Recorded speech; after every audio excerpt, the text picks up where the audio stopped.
I had a lot of conference calls and stuff today, so thought it was best. Yeah. Okay. Good afternoon, everyone. In the interest of time, I would love to begin so we can have time for questions from our audience and hear from our panel. My name is Kyle Brown. I am the Bite Size Lecture Coordinator, and welcome you to our first series of the year. We have a lot to discuss, like I mentioned, but I would like to open with our mission statement. The Southeast chapter of SCCM aims to emulate SCCM's mission, which is to secure the highest quality of care for all critically ill and injured patients in the Southeast region by providing educational and research opportunities, as well as promoting multi-professional collaboration. Today, we have a multidisciplinary panel to discuss how you can step forward, step out, and stand out and navigate your SCCM path to FCCM. The Fellowship of Critical Care Medicine, or FCCM, is a designation by the American College of Critical Care Medicine that recognizes distinguished individuals for their contributions to critical care. When it comes to the applications, applicants must be active within the society. Particularly, they have to be a select or professional member for at least 2 years prior to applying. They must be 5 years removed from post-grad training, licensed to practice, as well as have some certificate of distinction for critical care medicine and practice or devote at least 50% of their time in critical care. That could be with practice, research, or administration. Now, when it comes to the application process, applicants must submit a packet which includes their CV, personal statement describing their practice and their involvement in critical care, as well as proof of their licensure and their special competency certificate. They also must include 2 letters of support, one of which must be from an active FCCM member, and 2 professional time verification forms from supervisors. And finally, of course, a professional headshot photo.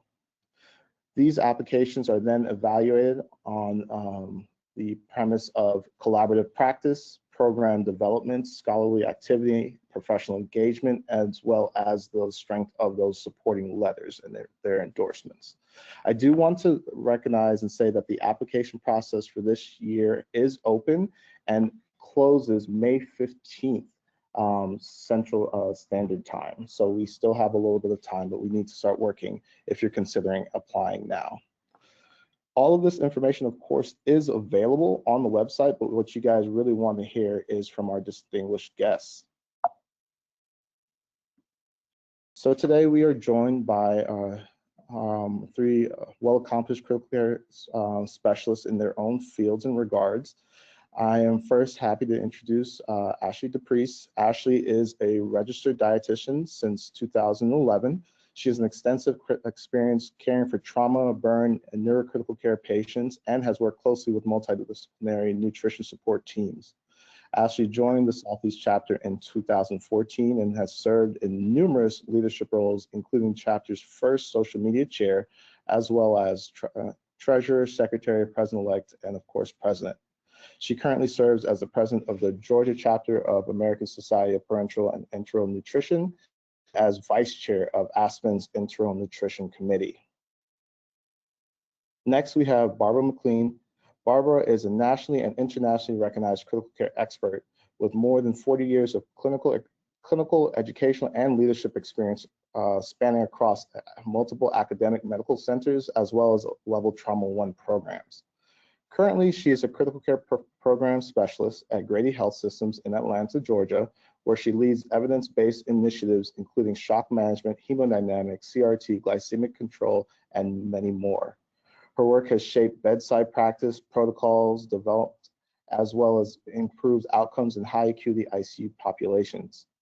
Barbara is well respected and for her ability to translate complex physiology into practice, bedside decision-making, and has recently recognized as a Master of Critical Care Medicine by the American College of Critical Care Medicine. Finally, we have Christy Forehand. Christy is a clinical pharmacy manager at Piedmont Augusta. Before transition into her new leadership role, Christy spent 13 years at the bedside as a NICU pharmacist. She's an adjunct clinical associate professor at the University of Georgia College of Pharmacy. Christy is extensively involved in professional organizations, specifically for SCCM. Christy has served on National SCCM Membership Committee, Quality and Safety, and as well as the Multidisciplinary Review Committees. Within the Clinical Pharmacy and Pharmacology section of SCCM, or CPP, Christy has served as the chair of the Patient Safety Committee and is the current chair of the Practice Advancement Committee. After Congress this year, Christy will then transition into her new role as Secretary Treasurer for the CPP section. She was inducted as a fellow in the American College of Critical Care Medicine in February of 2022. I would like to say thank you, ladies, for joining us today, and congratulations on all your achievements thus far, and we would love to hear from you on your journey. I will open it up with the first question of what does FCCM mean to you? Who do you want to start first? Anyone, free for all. Icebreaker question. I'll start. So because the only, oh no, actually I was going to say I'm the first letter in the alphabet, but I'm not, because Ashley is. But I'm probably the elder here. So FCCM, I've held FCCM status for about 25 years, 26 years, and was one of the very first non-physicians to actually be inducted into the American College of Critical Care Medicine. So what that actually meant to me at that time, the requirements also included research, presentation, and very highly weighted to SCCM commitment, which I had, I think, probably proven through my contributions, particularly to fundamentals and critical care support. But what it meant to me was that, first of all, I felt like I was at the forefront of breaking a glass ceiling in an organization that was designed to be multi-professional, but at that time, the primary battery of individuals who had achieved FCCS were physicians. And rightly so, they were excellent and they were excellent contributors, but it really meant something to me even beyond achieving the status, was that it was something that was possible for non-physicians to achieve a recognition within such a robust and, I think we all agree, a leading society in critical care. And that was a while ago, but it was very, very meaningful to me at that time because of that. Actually, I misspoke, 1998, actually. 1998 is when I achieved it. Yeah, I think similarly, for me, being in the role of nutrition and being a dietitian, as far as we know, I'm only the second dietitian to obtain the FCCM designation. So for me, that journey was really personally about tearing down silos. I think you have to, in order to obtain this, you have to learn how to reach out beyond just your own kind of people, just your own group, and learn how to work with and communicate and collaborate and move forward and move projects forward and move activities forward with a variety of people. And so that was not only a skill I got to develop and hone, but just a key piece to this journey that we were on to obtain the FCCM. I really enjoyed breaking down those silos, working with other professions, and bringing nutrition, but also learning from other people as well. I echo what they both said. I think to me, it's a recognition of a commitment to excellence in critical care medicine that translates across disciplines. And so there are a lot of recognitions that we can each obtain within our own discipline, but the letters FCCM behind your name mean something to other critical care providers who aren't in your discipline. And so to me, it's just translatable across all disciplines, your commitment and to excellence in critical care medicine. So that means a lot. I think it's really reflective of the multidisciplinary practice that we have in the ICU. So having that designation, I think, is really important. I agree and appreciate all of that. And it is remarkable to have all three of you guys standing here, just because, again, highlighting that we have different disciplines all working together as far as critical care specialists, and we could come together and advance care. I have I would say, seasoned clinician yet, but for someone, let's say, new to SCCM, or maybe just coming out of residency or just finished specializing, what is the best first step to get involved, let's say maybe at the chapter level or within SCCM? Yeah, I can take that one quickly. I think when people always ask me this, I think the chapter is a great place to start, local chapters, and find something you're good at and offer your skills. And so that was, you know, mentioning the social media. I wasn't necessarily really great at social media, but at the time in 2012, 2013, I was the only one with a Twitter account. So that kind of got assigned that. And that was a unique thing about me that I could bring to the table. And then we sort of just ran with it from there. And so I think finding something you're good at, finding something, even if it's not, you know, like it's not nutrition related specifically, but because I had that account and I was able to create the account for the chapter. And then we, again, collaborated with people, created the Twitter Journal Club, share different things through social media that way. It grew from there. So I think finding something you're really good at, offering that skill or passionate about, and offering that, and being very like forthcoming with it. So not just asking and waiting for somebody to tell you something to do, but bringing those ideas and bringing your contributions to the group, I think is also very important. I'll just echo, I think that putting yourself out there for things that maybe you're not an expert in, but you could learn and you're interested in, you know, these are all volunteer organizations, volunteer driven. And so any amount of time that you can donate to an organization is valued. So I think just putting yourself out there, there's no work that you can do that's too little. We're going to be appreciative of anything that you can offer. So just jump in, try something. If that's not your jam, then try something else, next time. But I think putting yourself out there, with different charges, there's small, digestible, this is a begin date, this is an end date. If you're kind of overwhelmed with it, pick something like that, small to get started with, and then build on that. And it's really just professionalism skills that people are looking for to work with, respond to emails, do what you say you're going to do. Like Ashley said, being proactive, bringing energy and ideas, those things are not hard to do. And so I think just put yourself out there and be a professional, show up, and any amount of contribution you can provide is valued. So I'm going to say something completely different. And because I think one of the things to really recognize is that the society values commitment to critical care outside of your role. So that's really, really important. In the earlier years, you have many people who are excellent at what they do in their job, but it has to be outside of that. And it doesn't necessarily have to be with the society. What are you doing as a volunteer?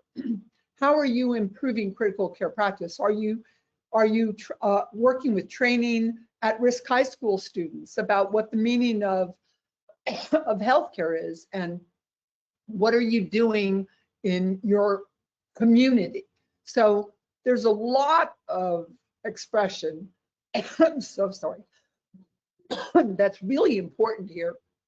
It is really vital to say, I'm going to make a commitment to critical care, and I'm going to apply volunteerism in that way, but it doesn't only have to be within the society. They do indeed value your commitment to them, but I do think it is important whenever I review someone's application, I always say, what did you do outside of your job? Because you've described how great you are at your job, but everybody who's applying is great at their job. It has to be something extra. And it doesn't have to be extraordinary. You don't have to have won the hero award from CNN. It just needs to show that you're committed beyond your paycheck and your daily work. And I think that is really important for us to remember. Thank you. Another thing I would like to add too is that we are working together. This past year, I've seen it on the executive board. If you may not feel you know strongest in one avenue, we do have people kind of helping to support each other. I think that we, let's say, have people picking up the Slack to, hey, I don't have a contact for this meeting. Can someone reach out to me, and helping us kind of working together for the common goal. So you're not alone. We have committees to kind of work and share the load as well too. So it is important to remember that. I do know another thing too is that we have people who are, let's say, a little shy and unsure about their successes and their progress. One question I would ask you guys is, how did you know that you were ready to pursue FCCM? Was there a specific trigger moment, or when did you feel that you had a strong enough application, if you will? So what I'll say is at the time that I was applying, there was a lot of rigor that was very hard to achieve as a bedside nurse or even as a clinical nurse specialist. But when I felt that I could really fully vet all of the points of what they're asking for was when I felt like I was ready to apply. And I think that is really important, to take a look at what the points are. So, you know, Kyle showed them to you before. They're really important to look at and to flesh each one of those points out. And when you feel that you have adequate support for each one of the points, that's the time to be ready. But I always think, I know we'll probably talk about this later, I always think it's important to try to find a mentor, somebody who can look at your application and your resume and say, I know you, I know you're doing other things. You need to expand on what you're sharing with them, and here's how you can do that, because it is really important to have, I always think it's important to have somebody mentor you, and somebody who has got some experience, and your colleagues who are already FCCM or other colleagues who've achieved excellence in critical care to just mentor you about how to fulfill your application, your resume, because sometimes your resume needs some boosting too. And even though you might think you've made this great professional academic resume, that isn't the only thing that's important here.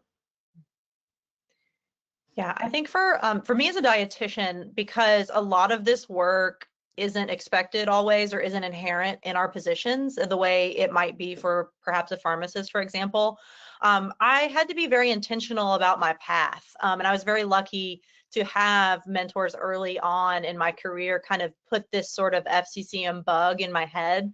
And so I was able to kind of plan things going forward. So it really wasn't like oh, you know what, maybe I should apply for that. Let me look backwards and see what all I've done. But it was sort of an intentional thing. You know, I decided 2 or 3 years into critical care medicine that I was like, I want to get this.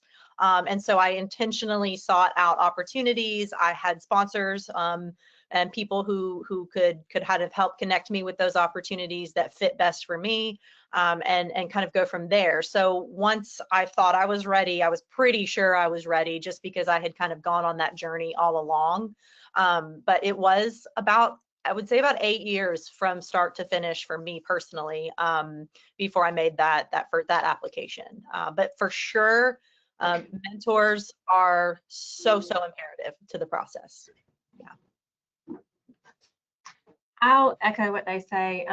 For me, you know, really going back to Barbara's point about the areas that they're looking for well-rounded individuals and these certain components, it's very important, if you think you're interested in FCCM, to go ahead and look at those categories, and then think about the activities that are within your discipline that you could do that could satisfy the requirement from a multidisciplinary standpoint. Because it's not, you know, I'm a pharmacist, but there may not be pharmacists, or at least not a lot, on the panel that's reviewing these applications. So when you're looking at those categories of activities, you need to think about choosing activities that and describing them in a way that is translatable across disciplines. Use terminology and descriptions if it's very niche to your discipline, so that another discipline could understand the value and the weight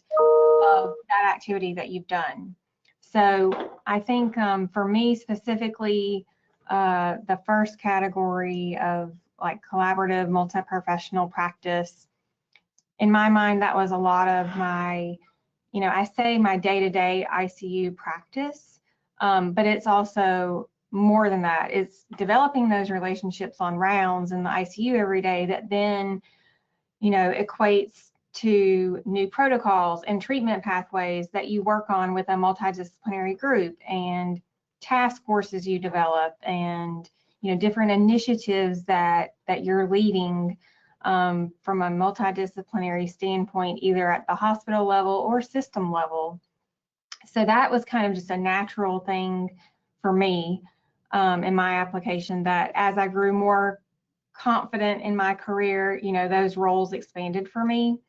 For program development, I was very fortunate to, in my previous position, be a residency program director and also be involved in not only my program, but other residency programs as well as involved in teaching in a physician pulmonary critical care fellowship program.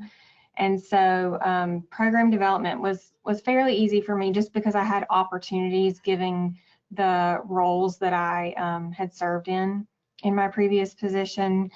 So, and then scholarly activities, I practiced at an academic medical center where there were medical and pharmacy residents. So scholarly activity was kind of a given and something that was valued and important in my position there. So that also just kind of happened naturally in my position.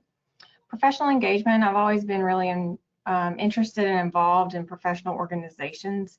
For me, this was kind of the point where I felt like I was ready. It was after I had served in a chair role for one of the committees within the CPP section. All my other stuff was kind of brewing, and I was gaining more leadership experience through those activities. And then also within CPP, I was doing, being a charge lead, and then I became a chair-elect, and then a chair. And so I felt kind of at the end of my chair year of that committee within the CPP section that I had enough activities from an SCCM standpoint that they would recognize the value that I have brought to the organization. So that was kind of the trigger for me to apply. But that doesn't have to be the same path for everyone. I know several people who have an FCCM designation that haven't chaired any committees in SCCM, and so that's definitely not a requirement. It's just when I felt that I was ready. Got it. And I appreciate that you guys have, it's like you guys got the prompt. We're transitioning now. We've hit the point of mentorship, right? For the newer members on the call, how did you find your mentor? And do you have any specific examples as far as how that mentorship really kind of pushed or shaped you on your journey with SCCM? I can start on this one. I had several friends / colleagues / peers that were kind of going through, should we apply, should we not apply at the same time? So I kind of had a group to commiserate and be anxious over this process with and talk about. And so that was nice to have a group to go through it with. But then also from a mentor standpoint, like I just said, I felt ready at the end of my chair year of the Patient Safety Committee within the CPP section. So when I was chair-elect, I really developed a close relationship with the pharmacist that was chair when I was chair-elect, and he was FCCM. And so it was just kind of a natural relationship that developed through committee work.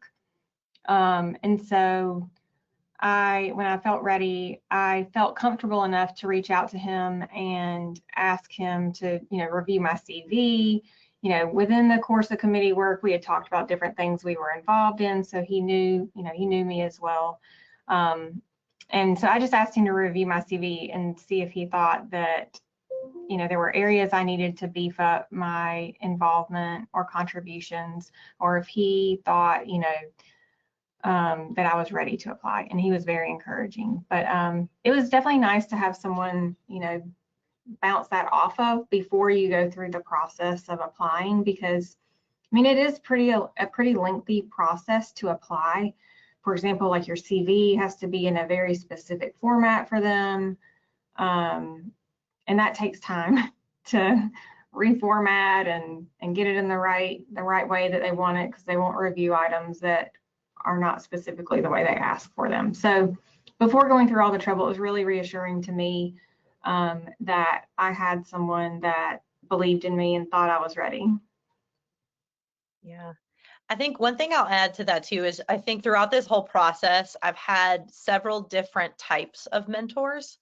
I think in the very beginning, there was one person who I mentioned kind of put the bug in my ear.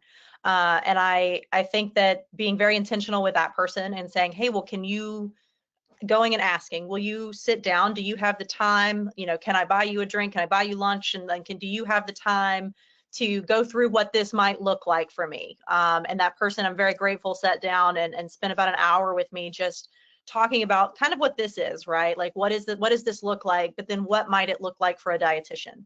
And what are the things you need to be targeting? I think also had the great opportunity of meeting Barbara very early on in this process for me as well.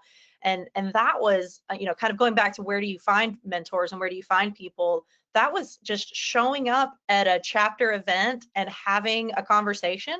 I will never forget that. We had to talk about feeding and vasopressors, and very between she and I, we were very animated, very excited about feeding patients on vasopressors and talking about what it was, because at the time we didn't do it. We just didn't do it, period. And now that's sort of changed, but it was a really great conversation. And I think, and you can confirm, that was sort of what, you recognized something in me, and I was able to then really lean on Barbara for many years. And then I also had a third very important pharmacist in my life very early on, again, who once again did that sort of day-to-day support for me. The day-to-day, how are we going to get you those things, and what do those things actually look like? What are those activities? What are those opportunities, and that sort of support through the day-to-day work.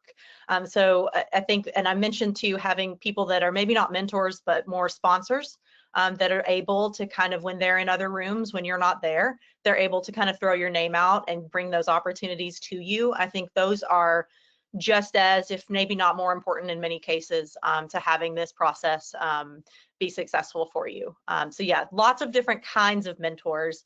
But for me, the moral of that story was to show up, contribute, and people will notice and you will make connections.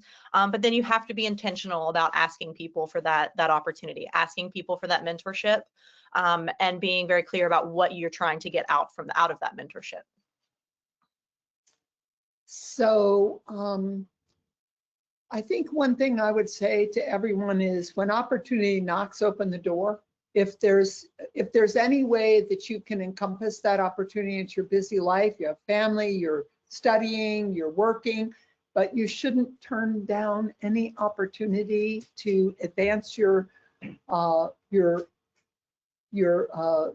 structures in critical care. And I think that's really important, because if you make yourself available to the society, you sign up to be a volunteer, they're going to ask you to do a million things. And in the beginning, it's probably good to say, yes, I can do this. Yes, I can do this. Yes, I can help with that.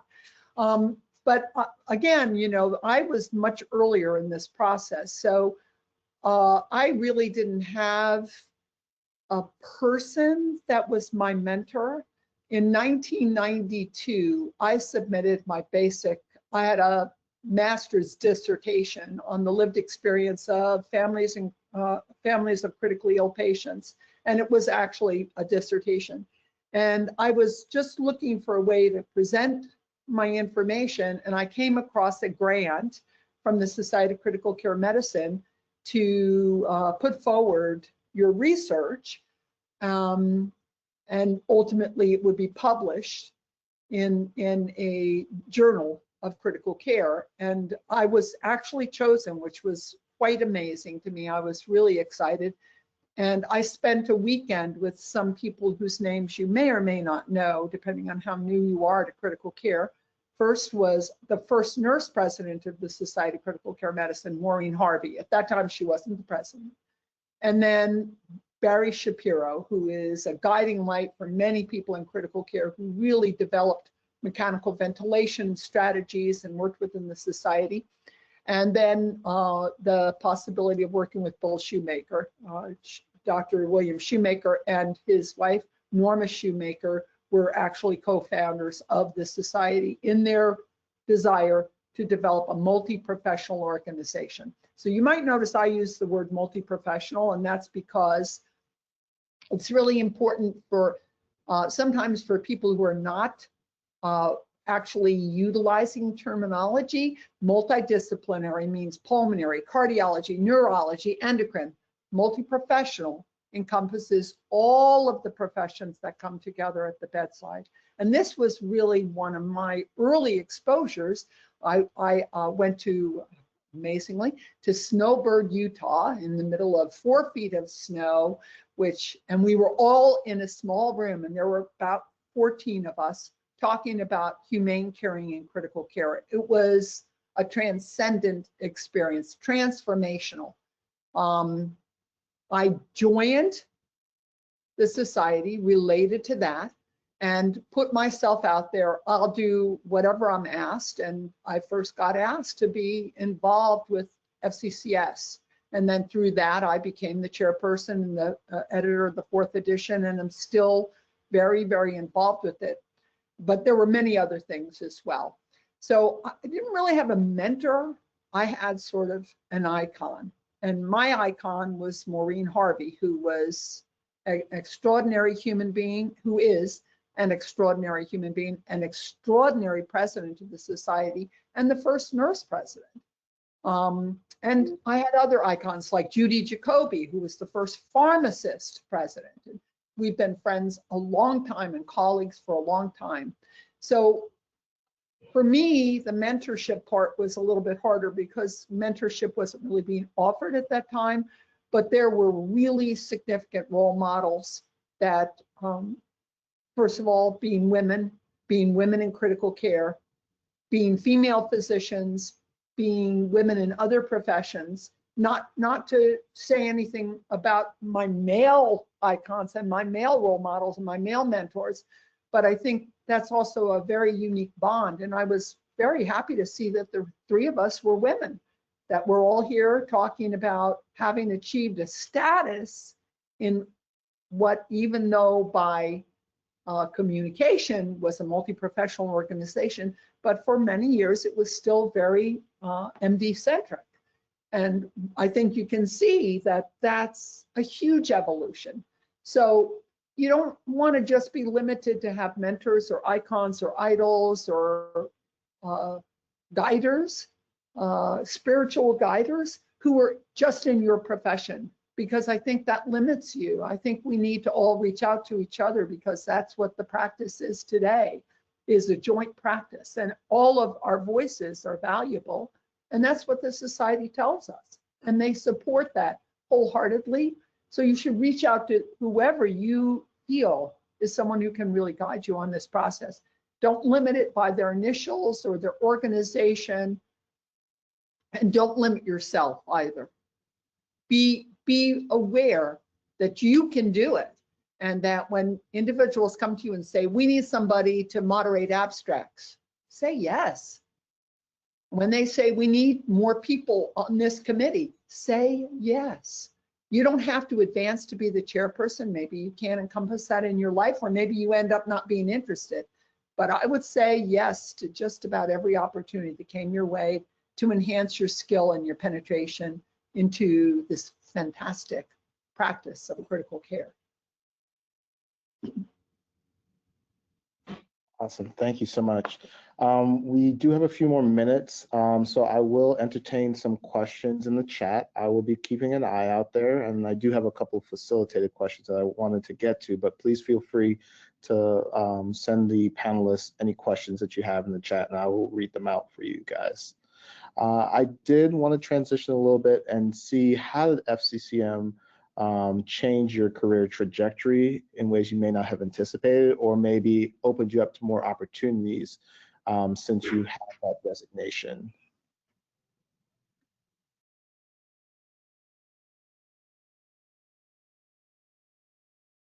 So I was waiting for my colleagues. So, but what I'll say is that FCCM status in the world of medicine and the world of critical care practice, unless you are really a member of the SCCM, you may not always understand what that means or how difficult it was to get that.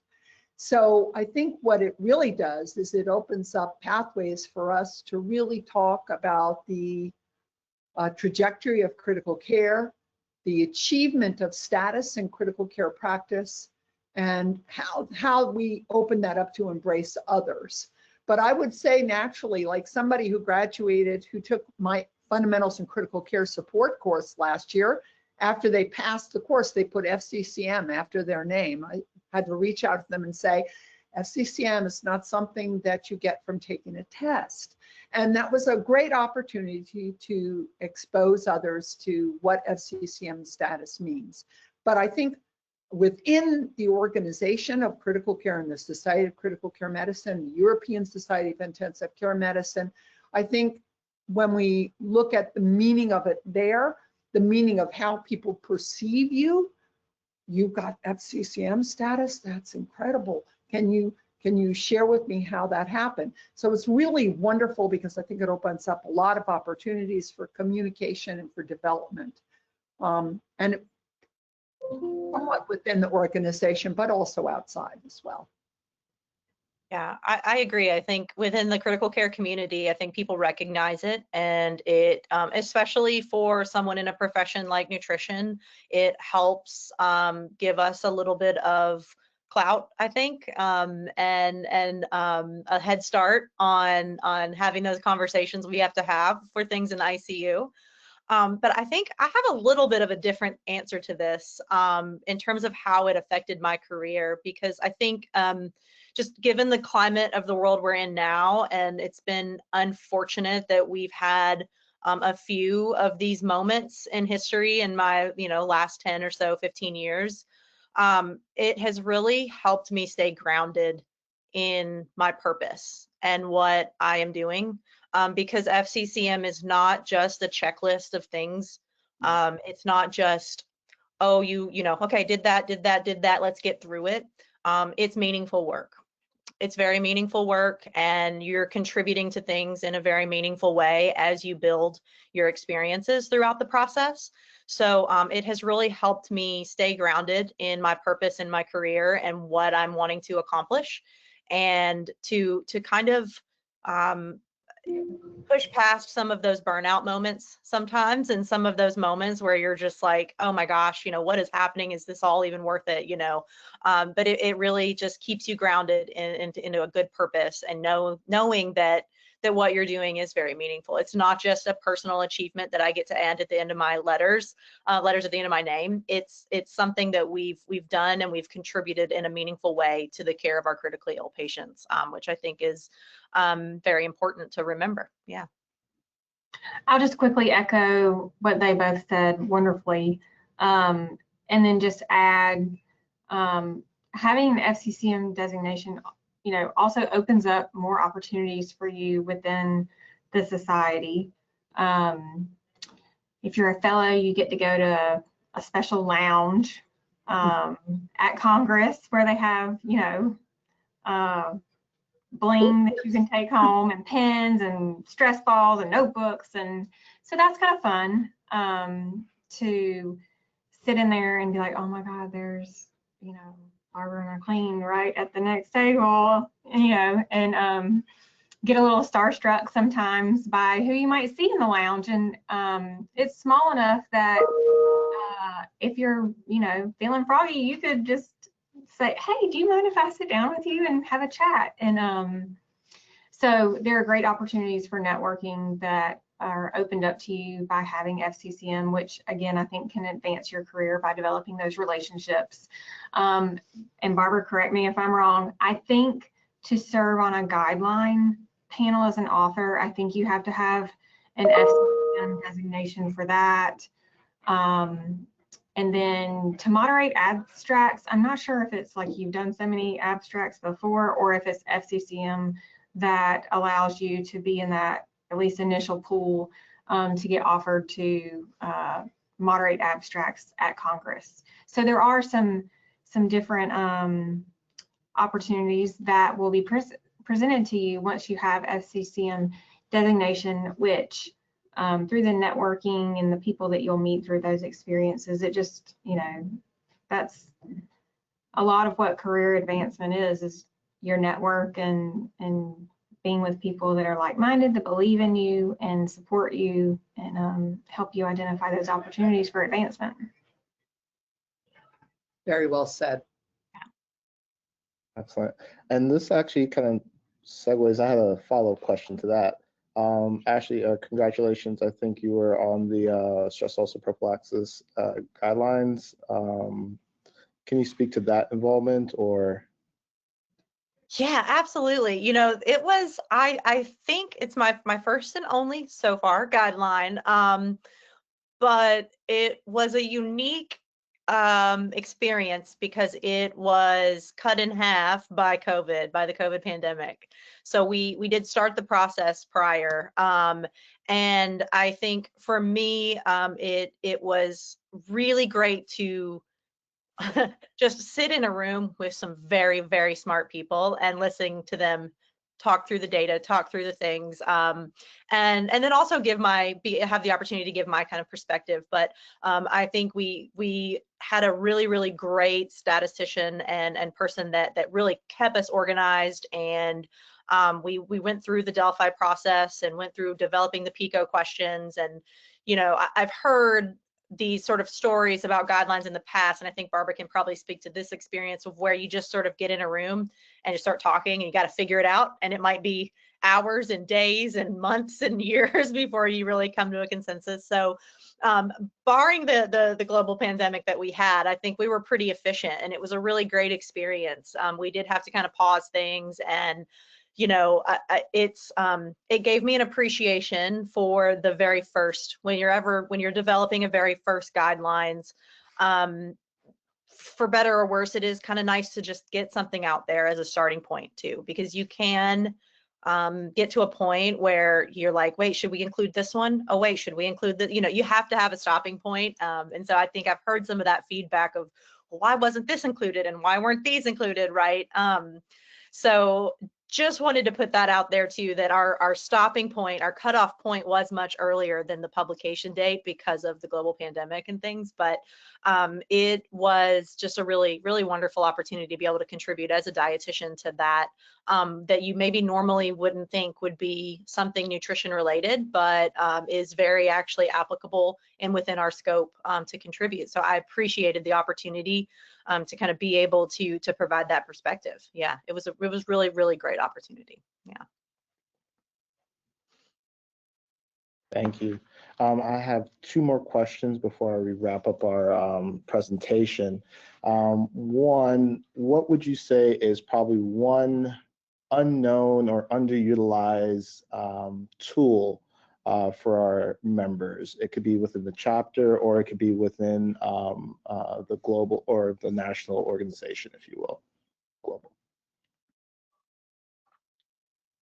Can I say social media still? I don't know if I can say that still. I think it's very easy to balk at, and I think it's very easy to also want to take the perspective, and rightfully so, of protecting our mental health and not spending too much time on social media. And so I would always caution people and tell people to take a very intentional approach to social media. But I have made so many connections and had so many really great conversations and met people at both Congress and other conferences that I had originally met on Twitter, Blue Sky, those types of things. So I think that it's a very powerful networking tool and a very powerful learning tool that not everybody really thinks of. But again, with being very intentional with how you use it, you know, you're not just getting on it to scroll, like you're being very intentional with what your point is to get onto social media, and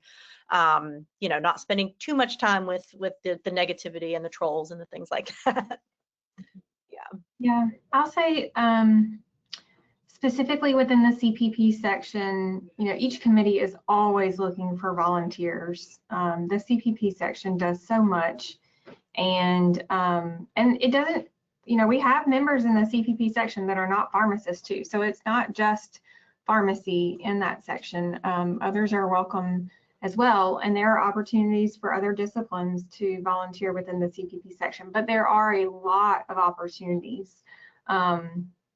There are, I don't know, 7 or 8 committees. Each committee has 5 or more charges. Each charge has a charge lead, has a junior charge lead, and each charge requires multiple volunteers outside of those charge lead and junior charge lead. So there are multiple ways to get plugged in, like I said earlier, for these like bite-size, defined time period activities. So if you're worried about, you know, overcommitting, you know, really start there with just putting your name out there and volunteering for things, responding to emails, meeting deadlines, doing your best work.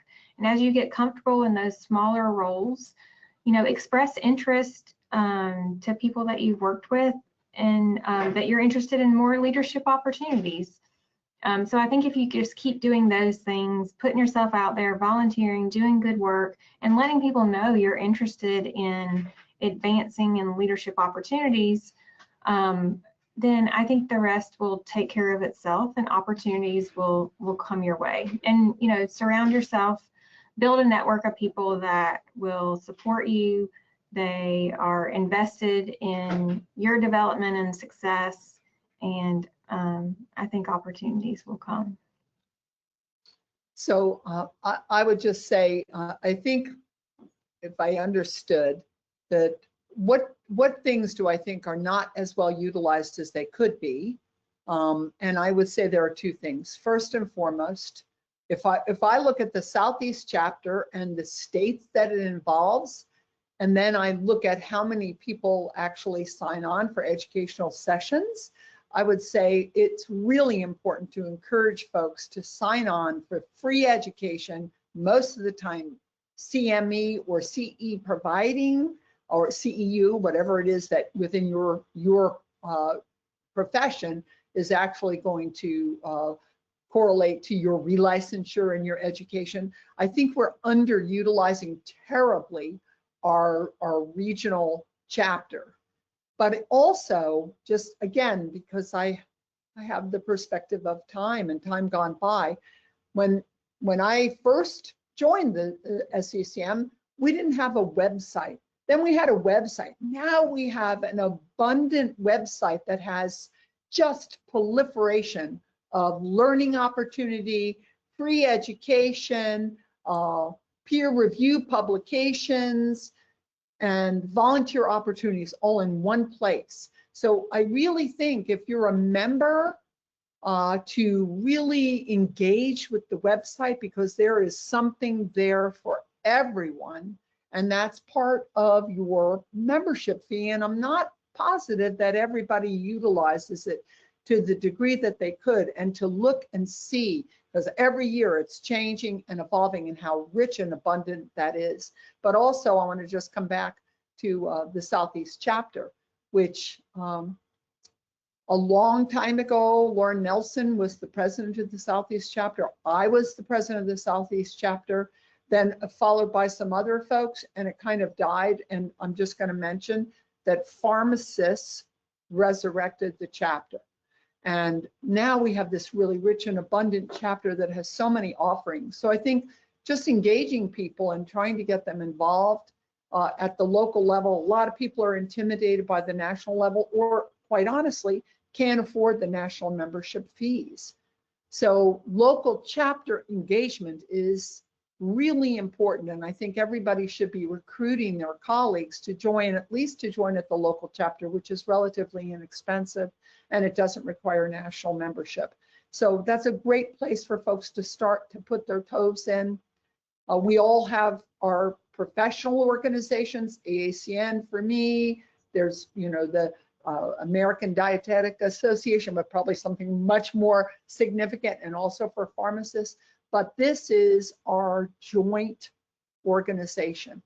So that's the thing I say to all the nurses that I work with is, you don't need to join the national. I know it's really, the fee structure is difficult for you to make that decision right now, because you're paying $1,000 for AACN. Now you're thinking about spending that. But you could start at the regional level, because once you get engaged at the regional level, you're going to want more, and you're going to want to join the national organization. You're going to want to if you get involved at the regional level. So that's what I would say in terms of encouraging others and really talking about what we can utilize to promote improved practice and outcomes in critical care.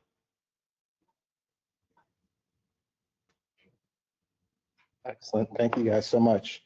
So with that, I do want to finish up our presentation. Let me see, bring my slides back up.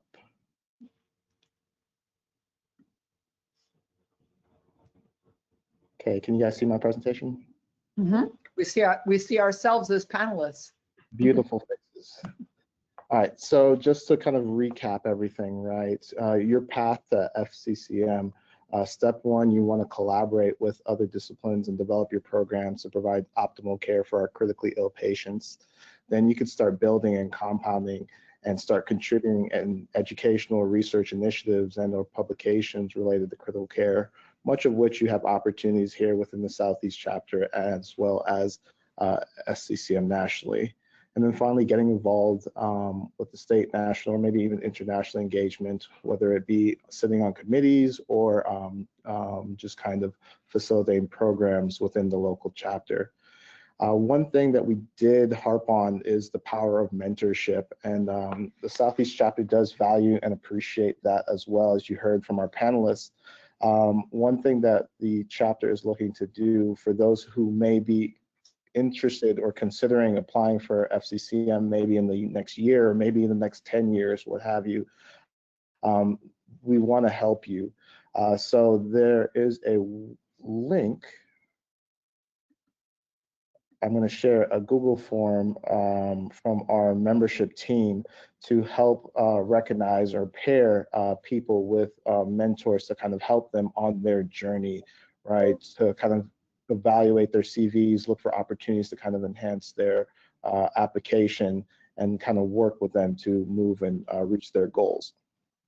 And then finally, I did want to remind or announce that there are the window for awards has been opened up, and you may or may not think that you can reach or achieve those goals. I'm sorry, you may not feel that you necessarily are eligible for those awards, but I would encourage you to take a look. You'd be surprised what you can qualify for, as well as too, these awards are designed to kind of motivate you or put you in positions to achieve status, right? They're designed to get you to network, get you to do and contribute and collaborate with other professionals. With that, I would like to say thank you to our panelists for the spirited and interested discussion. And I will allow you guys to click the link, and I will just hang out for a little bit. And please look forward to our next bite-sized lecture in April with more information to come. Thank you guys for joining. Thank you for inviting me. I appreciate it. Yes. Thank you. Wonderful opportunity. We're to sign off, yes? Yes, you may. I'm just giving everyone a chance to click the link if they can, but that Awesome. concludes our presentation. Thank you. Kyle, bye. Bye. Thank you, Kyle.